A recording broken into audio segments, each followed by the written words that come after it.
I've a major soft spot for Endo. Love him, said Emma. Yeah, I'm definitely warming to him. And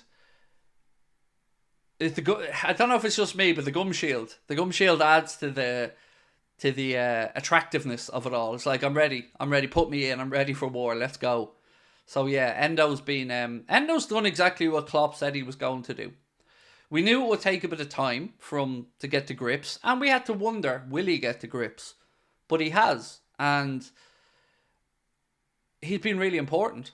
And it just looks like an incredibly astute piece of business by George Schmadtke and Jurgen Klopp.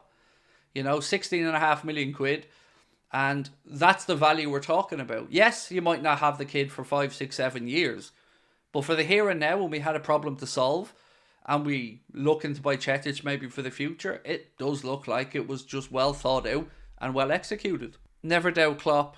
Endo appreciation night. Hey, I'm all up for a bit of Endo appreciation night. No problem with that.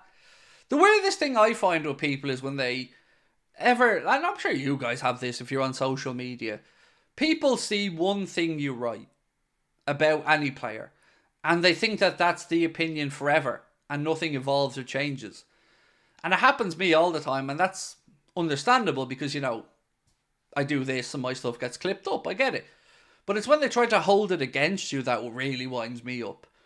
Like anybody in life, in anything, all of our opinions change and evolve from week to week, from month to month. For instance, a very quick turnaround for me was Gravenberch. Very unsure when we signed him, but very quickly realised how unfounded those fears were and that it looks like we've got a good player on our hands.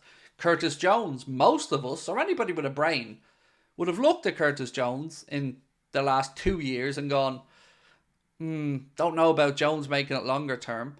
But then, the end of last season and carried on into this season, Curtis Jones looks like night and day from that player.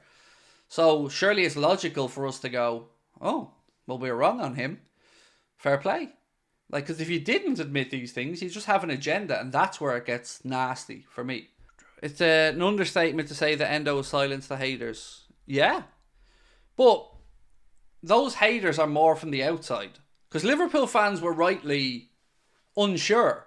It's understandable.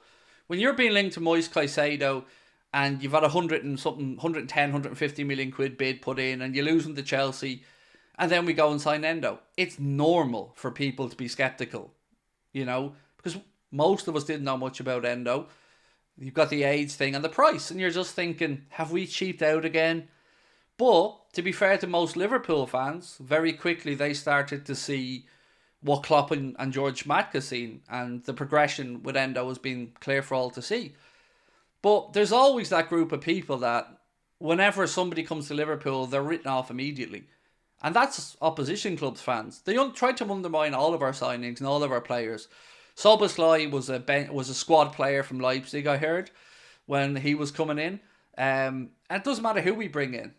Even if these same people were pleading publicly for that player to go to their club, their opinion changes once they come to Liverpool. And I don't know about you guys, but I love that. Because it tells us they're worried. They look at the player and they go, oh, he's terrible. Nah, you're worried. You're worried because we usually get it right in the market.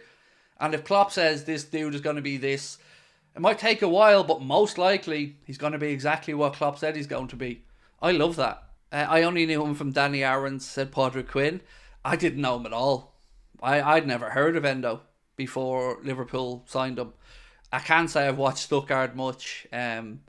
So yeah, I was late to the party for the Endo Appreciation Society.